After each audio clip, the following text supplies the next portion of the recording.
Bismillahirrahmanirrahim. Assalamualaikum warahmatullahi ta'ala barakatuh. Alhamdulillah rabbil alamin. Wassalatu wassalamu ala syarfil anbiya wal mursalin wa ala alihi wa sahbihi ajma'in. Alhamdulillah. In the previous 3 videos, I've explained to you an overview of why we have this epidemic of anxiety and depression throughout the world. Because as we develop more and more in terms of the technological advances, it seems that more and more of us are on the edge. More and more of us are depressed, more and more of us are having anxiety, and more people are just killing themselves with suicidal ideation and tendencies for really very small reason or purpose. So I have explained to you that basically there are many signs and symptoms of anxiety in our book. You can go back to our book, Post-Islamic Psychology.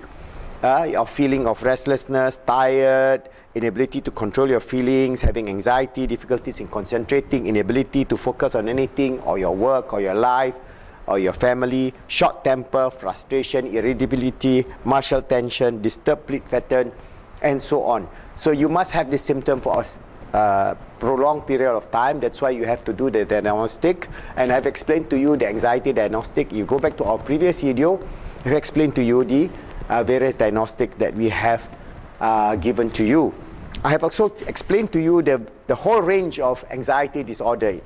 Agoraphobia, phobia of places, situation that you tend to want to escape. For example, like fear of height, fear of public, fear of speech, fear of something. Specific phobia, very specific in terms of insects, snakes, spiders, blood, whatever it is. Social phobias, anxiety in performing, whether in performing in terms of speech, or maybe sitting in an examination, or meeting people for the first time, and so on. Then you have OCD, then you have PSTD, post-traumatic stress disorder. Alright, and you have the whole stress factors that is affecting, there is anxiety disorder. So if we are going to tackle anxiety in the sense that it becomes more and more of a norm in terms of our lifestyle today, and a lot of people will actually have GAD.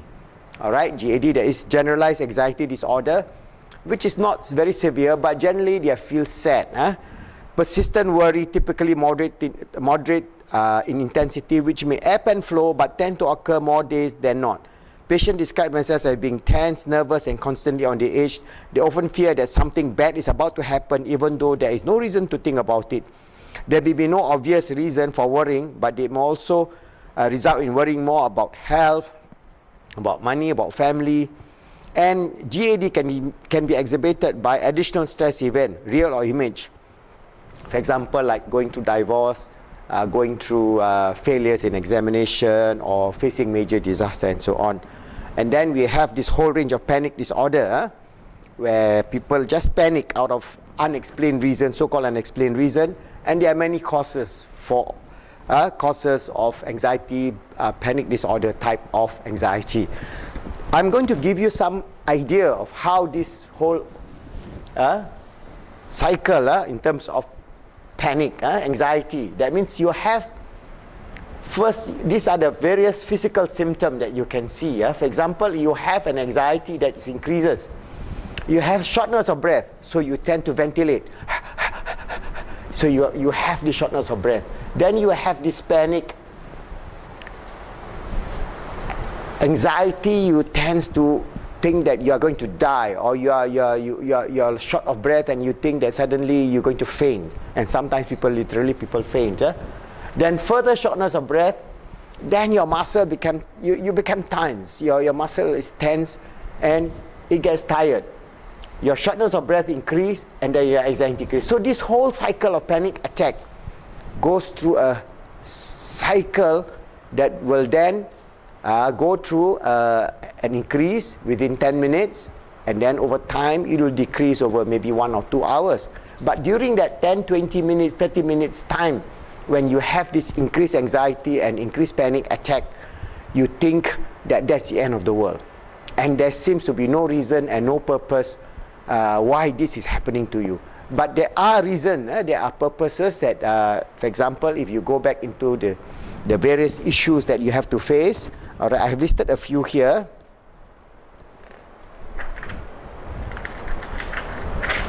For For example, in terms of you have, for example, specific patterns of thoughts, your inner speech. In our Pi-CBT, we know that we can use our inner speech dialogue technique, ISDT, the positive inner speech. Even though you have your pattern of specific thoughts in terms of anxiety and panic attack, they are very negative. All right. Number 2, trauma.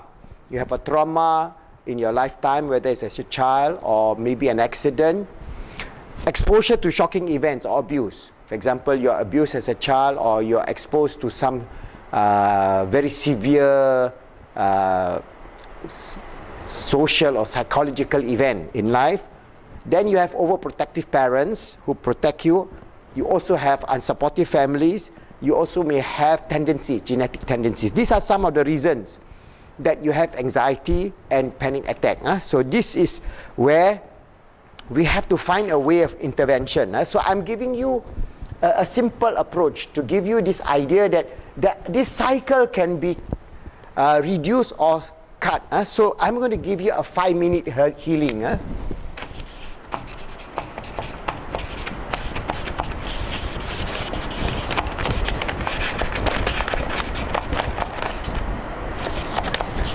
Okay, 5 minutes healing of anxiety. People say, is this possible? Yes, there are many techniques within our approach, but our approach must be to look at all this cycle within the realm of S, E, M, and P. That means our intervention, when we look at all this issue, we must have the ability to look at anxiety or panic attack or any of these related issues that you face from the perspective, the spiritual, emotional, mental, and physical. Because if you do nothing, you have anxiety, you have shortness of breath, you have panic, anxiety increasing, you have further shortness of breath, you have your muscle tense up, then you have further increase. So this is a negative cycle. It's getting worse and worse and worse. This is a vicious cycle towards your own self, perpetuation of this panic attack and anxiety. And this can happen many times. That means once in a while it comes back again, but if it is happening more and more and more and more, you do not seem to know the reason why. But I have given you the reason. Maybe you can reflect back. That is through our approach in terms of Pi-CBT. All right? Inshallah, I'll go further on this anxiety, but I'm going to give you some remedy. A 5 minutes healing approach for anxiety. Inshallah. You may believe it, you may not believe it, but it can be done. And there are many, many approaches to anxiety that Rasulullah ﷺ has inferred within his lifetime. He explained to you. For example, Rasulullah ﷺ explained for people who are having anger. For example, you take anger. When you are angry, he recommends that if you are standing, you sit down. If you still cannot resolve that, you lie down. All right? So there are 3 stages. All right? You also are encouraged to take wudu. All right? So you can infer that within the protocol of Islamic Sunnah, there are ways of overcoming anxiety. Anxiety is a form of fear, a form of anger, and it comes from the realm. From Islam, it comes from the realm of both the spiritual, emotional, mental, and physical. That means it is not only a physical manifestation. Your shortness of breath, your anxiety can be the negative inner speech, thoughts that you can try to break. So how to break the cycle in 5 minutes? Inshallah, I'm giving you one technique. For example, if you're having panic attack, the first thing is to sit down. All right, you sit down because your breathing is ventilation. So what you do, you take a deep breath. As you take the deep breath, you can then do some simple zikr to remove this anxiety, because this now you are being attacked by negative thoughts. So these negative thoughts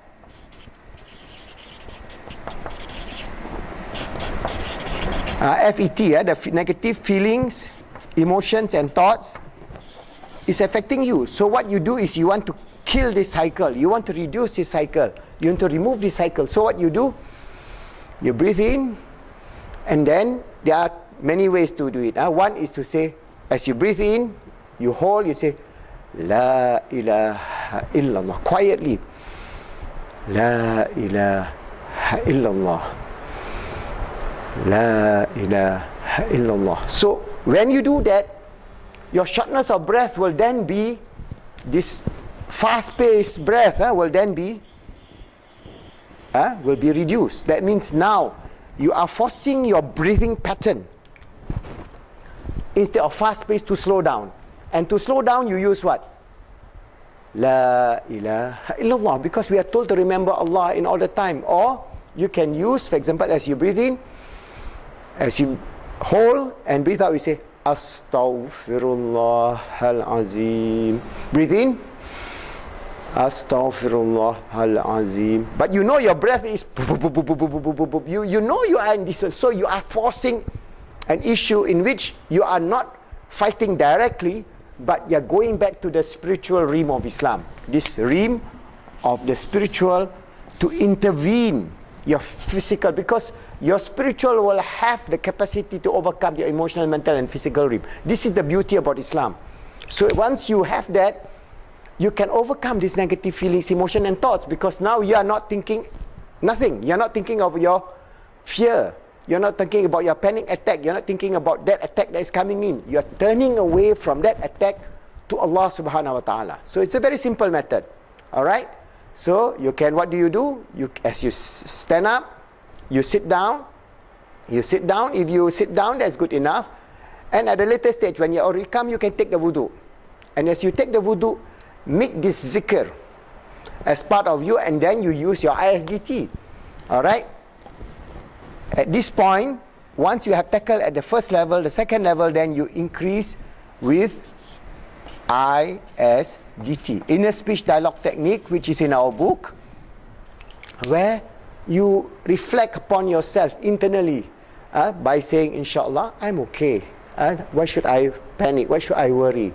Inshallah, everything will be okay. Inshallah, everything. So you begin to have an inner dialogue that is linked, alright, to your Asmaul Husna or your La ilaha illallah. So this is the spiritual aspect, and then this is your feelings and emotions that you are removing so that it becomes positive. Alright? So this is within the 5 minutes you can do. What happened then if another attack come or another anxiety come? You repeat the cycle. Alright? Because here you are not trying to force yourself, trying to resolve yourself of all anxiety. But momentarily, you are trying to remove the panic attack. You are momentarily trying to bring back yourself at a higher level of thinking, higher level of feelings, higher level of existence by bringing and surrendering to Allah subhanahu wa ta'ala. This is very simple. This is 5 minutes healing approach for anxiety. You can try this approach, inshallah. Give it these ideas to friends who are having this problem of panic attack, fear, worry, waswasa also. There are many approaches to waswasa. Inshallah, we will explain to you in other videos. But these are simple techniques that inshallah, within the framework of Islamic psychology, post-Islamic psychology, we can use one of these very, what we call instant technique, which you can apply and use it in a way that you can reduce anxiety, reduce panic attack, and lead a normal life. You can use it in many situations. For example, you are going to an examination, you have anxiety of your examination, taking your examination. You think you're going to fail. You look at the paper, you say, die lah. That is the negative feeling, emotion and thoughts. But if you swing away by quietly remembering Allah with La ilaha illallah or Astaghfirullahal Azim, and then seeking Allah help in quietly through your heart using inner speech dialogue technique. Remember, go back to our book. There are many examples. And then using Asmaul Husna, inshallah, you would be able to heal yourself so fast that inshallah, with the grace, the mercy and the love of Allah, you have no anxiety, because this dunya is just temporary. All of us will have generalized feeling of sadness, GAD, which is okay, no problem. Sometimes we feel sad, it is normal. Sometimes we feel more sad, which is quite normal. But if we know that this life is transient, that Allah has ordained a life for us that is good, that we can be happy, we can be fulfilled, we should have less anxiety about what is happening to this dunya, whether it is in our personal life, whether it is the political life, whether it is the situation of this whole world that is now going into dogs. We have sabr. We have this idea, And remember this technique. So if you are having panic attack or you're having anxiety, sit down, relax, breathe in, say Astaghfirullah al-Azim, or breathe in, La ilaha illallah. And inshallah, I'll give you many other techniques in which we can actually resolve a lot of our psychological problems by understanding this integration of the spiritual, emotional, mental, and physical self, that we would then lead a peaceful, happy, fulfilled life, being the true and sincere servant of Allah, always striving to make ourselves good, helping others to be good, making the world good, inshallah.